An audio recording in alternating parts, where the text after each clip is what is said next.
আপনারা জানেন যে গতকাল ব্রাজিল কোচ দরিবাল জুনিয়র পরবর্তী যে বাছাই পর্বের যে ম্যাচ রয়েছে, এই ম্যাচ ২ টা ম্যাচের জন্য তিনি দল ঘোষণা করেছেন। সেক্ষেত্রে যেই দল তিনি ঘোষণা করেছেন, অনেকের কাছেই এই দলটা আসলে আশানুরূপ তেমন একটা ভালো হয়নি। এটাই আসলে ব্রাজিল যারা ফ্যান ফলোয়ার বা সমর্থক রয়েছেন তাদের মধ্যে থেকে এরকমেরই একটা আওয়াজ আসলে গণমাধ্যমে বা সরাসরি যে যোগাযোগ মাধ্যম অর্থাৎ ফেসবুকে কিন্তু পাওয়া গেছে।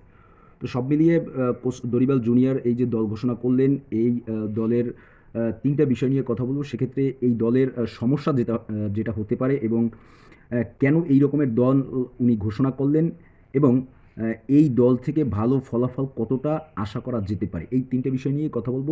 এই যে দল তিনি ঘোষণা করলেন, তো এবারে আসেন এই দলের সমস্যা আসলে কী হতে পারে? তো আপনি যদি দেখেন যে গত ম্যাচগুলো আসলে ব্রাজিল যে ম্যাচগুলো খেলেছে ওই ম্যাচে কিন্তু ভালো পারফরমেন্স করা খেলোয়াড়রাও কিন্তু এই ম্যাচে আসলে নাই। যেটা আপনি যদি দেখেন, রাফিনা যিনি রাইট উইংয়ে পারফরমেন্স করেন তিনি কিন্তু আসলে এই দলটায় নাই। এরপরে অ্যান্দেস পেরেরা যিনি মিডফিল্ডের হয়ে গত ম্যাচগুলোতে কোপা আমেরিকার সহ গত ম্যাচগুলোতে দারুণ পারফরমেন্স করেছেন। তো সেই অ্যান্দেস পেরেরাও কিন্তু এই যে দল ঘোষণা করলেন এই দলে কিন্তু অ্যান্দেস পেরেরাও নাই। তো সব মিলিয়ে আরও যে খেলোয়াড় ইন হবার কথা ছিল সেক্ষেত্রে ক্যাসেমিরো, রিচার্লিসন, যদিও নেইমার ইনজুরি তার কথা যদিও হয়েছিল, বাট তাকে হয়তোবা ইনজুরির কারণে এই ২ ম্যাচে রাখা সম্ভব না, সেটা কোচ নিজেই বলেছেন। তো এই যে ক্যাসেমিরো, এরপরে রিচার্লিসন, এদের মতো খেলোয়াড় যারা আসলে এই দলটায় পুনরায় ইন হবার কথা ছিল সেটা কিন্তু হয় নাই। তো সব মিলিয়ে সমস্যা যেটা হতে পারে, যেমন রাফিনা, এরপরে অ্যান্দেস পেরেরা, এরপরে ক্যাসেমিরো, রিচার্লিসন, গাব্রিয়েল জেসুস, এরপরে মার্টিনেলি যিনি গত যে কোপা আমেরিকার টুর্নামেন্টেও একটা শেষ ম্যাচে কিন্তু দুর্দান্ত একটা পেনাল্টি তিনি করেছিলেন। তো সব মিলিয়ে এই যে খেলোয়াড়গুলো না থাকায় এইখানে যে খেলোয়াড়দের সাথে গত ম্যাচগুলোতে যে একটা আন্ডারস্ট্যান্ডিং খেলোয়াড়দের মধ্যে ছিল, তো সেই আন্ডারস্ট্যান্ডিংটা হয়তোবা একটা সমস্যা হতে পারে এই সামনের যে ২ টা ম্যাচ, এই ২ টা ম্যাচে। কারণ এখানে নতুন যে খেলোয়াড় যারা যোগ দিয়েছেন, যেমন এস্তেবাও উইলিয়ান, এরপরে পেদ্রো নতুন করে, যদিও পেদ্রো বিশ্বকাপে দলে ছিলেন, তো এরপরে গারসন, এরপরে লুইস এনরিকে, এদের মতো খেলোয়াড় যারা এই দলটার সাথে আসলে মানিয়ে নিতে পারবেন কিনা সেটা হচ্ছে বড় কথা। তো এরপরে এই রকমের দল আসলে উনি কেন ঘোষণা করলেন? এই খেলোয়াড় ছাড়াও তো আরও ভালো ভালো খেলোয়াড় যারা ইউরোপের টপ ৫ লিগে যারা পারফরমেন্স করে থাকেন, যেমন জোয়াও পেদ্রো, রদ্রিগো, মুনিজের মতো খেলোয়াড়, এরপরে ভিক্টর রক যিনি বার্সেলোনায় খেলেন, এ ধরনের খেলোয়াড়রা আসলে এই দলটায় সুযোগ পাবার একটা কথা ছিল।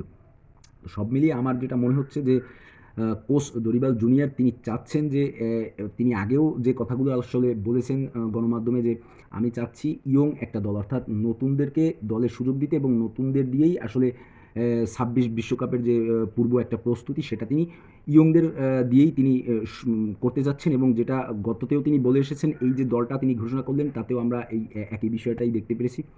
সব মিলিয়ে আমার মনে হয় যেটা এই যে দল উনি আরও কিছু কথা বলেছেন যে যাদেরকে আমি দলে রেখেছি তাদের এমন কিছু খেলা আমি দেখেছি সেটা আসলে তাদের কাছ থেকে ব্রাজিল জাতীয় দল অনেক কিছু আশা করে।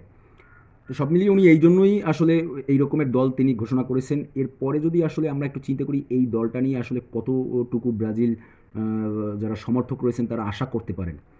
তো আপনি যদি দেখেন সেক্ষেত্রে উনি ডিফেন্স হিসেবে যাদেরকে রেখেছেন বা গোলকিপার হিসেবে যাদেরকে রেখেছেন তারা কিন্তু গত কোপা আমেরিকায় তারাই খেলেছেন, বা গত যে ম্যাচগুলো তারাই কিন্তু পারফরমেন্স করেছেন। এছাড়া মিডফিল্ডে তিনি পরিবর্তন এনেছেন, যেখানে অ্যান্ড্রেকে আনা হয়েছে, এরপরে অ্যাডারসন, ডগলাস লুইস এবং অ্যান্দেস পেরেরা যাদেরকে এই ইসে বাদ দেওয়া হয়েছে, এরপর গারসনকে নেওয়া হয়েছে। তো সব মিলিয়ে এই যে খেলোয়াড়দেরকে উনি নিয়েছেন, উনি এর কারণও বলেছেন যে আসলে সব লিগগুলো মিলিয়ে এই যারা মিডফিল্ডে যাদেরকে নেওয়া হয়েছে তারা আসলে ভালো পারফরমেন্স করেন। যেমন গারসন তিনি ব্রাজিল লিগে ভালো পারফরমেন্স করেন, এরপরে এনরে তিনিও ব্রাজিল লিগে ভালো পারফরমেন্স করেন, যার কারণে উনি এই দলটায় তাদেরকে রেখেছেন।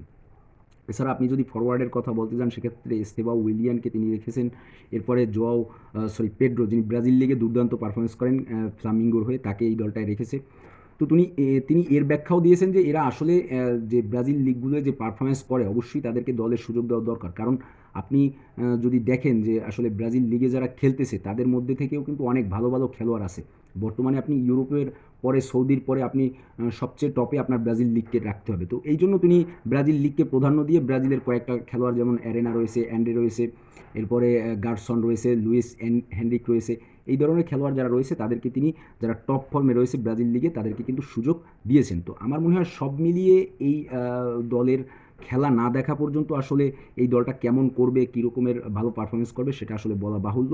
তো সব মিলিয়ে আমাদের অপেক্ষা করতে হবে।